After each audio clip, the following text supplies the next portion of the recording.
हम लोगों ने यहाँ पे सीलिंग करनी है अपने एम्प्यूल की। अब सीलिंग के अंदर हमारे पास आप लोगों को मैंने मेथड बताया भी था, अगर आपको याद हो तो मैं आपको बताया था there are basically two methods to seal an ampoule. Ampoule की सीलिंग जो होती है वो उसी मशीन पे होती है और उसी मेथड पे होती है जिसमें आप फ्लेम के साथ उसका जो टॉप एंड होता है, जो नेक होती है, उसको आप मेल्ट करते हैं, एम्प्यूल घूम रहा होता है और वो राउंड हो जाता है। ठीक है, मेथड जनरली वही है, लेकिन इसको दो तरीके से एक्सप्रेस किया जाता है। एक कहलाता है टिप सील और दूसरा कहलाता है पुल सील। ठीक है, जो टिप सील है यहाँ पे आपका जो ग्लास है उसको आप मेल्ट करते हो।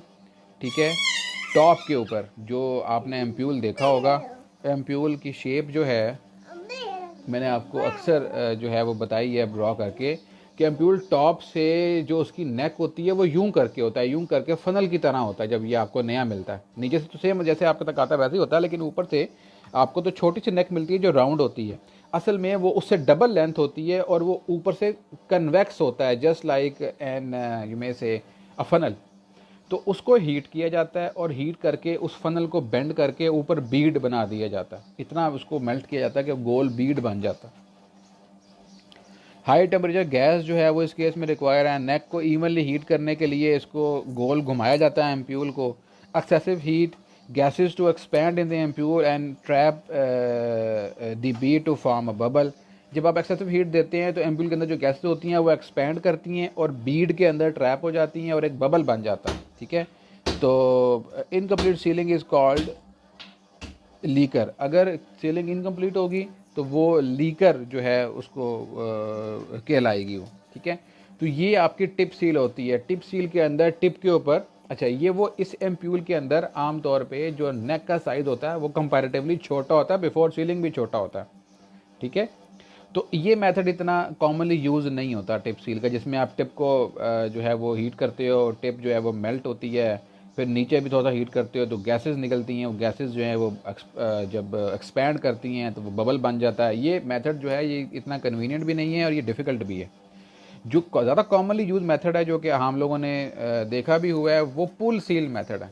पुल सील के अंदर क्या होता है कि आप टिप पे हीट नहीं करते, रादर टिप से नीचे जिस पॉइंट पे, फॉर एग्जांपल अगर आपके पास जब एम्प्यूल आया तो उसकी नेक का जो साइज़ था वो ये था, सील्ड साइज़ ये था, तो एम्प्यूल की जो नेक होगी अनसील्ड वो इससे डबल होगी। और जिस पॉइंट पे आप चाहते हो कि एम्प्यूल की नेक सील हो, उस पॉइंट पे आप हीट करना शुरू करते हो। ठीक है, आमतौर पर सेंटर में होता है ये दोनों के लेंथ की, तो उस पे आप उसको हीट करते हो वहाँ से, और एम्प्यूल गोल गोल घूम भी रहा होता है, राउंड एक्सिस घूम भी रहा होता है, और ऊपर एक क्लॉ होता है। नीचे एम्प्यूल है, एम्प्यूल घूम रहा है, ऊपर क्लॉ यूं है। अब यहाँ पे हीट हो रहा है, जैसे ही वो स्पेसिफिकली हीट होके वो एरिया मेल्ट होना शुरू होता है, ये क्लॉ ऊपर से नेक को पकड़ लेता है। जब ये क्लॉ ऊपर नेक को पकड़ लेता है, नेक स्टैटिक होगी, एम्प्यूल घूम रहा है नीचे, और हीट की वजह से यहाँ पे चूड़ी पड़ना शुरू हो जाती है। ठीक है, और ये फिर उसको पुल ऑफ करता है। जब पुल ऑफ करता है तो वहाँ पे एक इरेगुलर से सील बन जाती है और एक धागा सा भी निकल आता है मेल्टिंग की वजह से। तो फिर फर्दर उसको हीट करके वो सील गोल हो जाती है और वो धागा ख़त्म हो जाता है। तो इस मेथड को कहते हैं हम लोग पुल सील मेथड।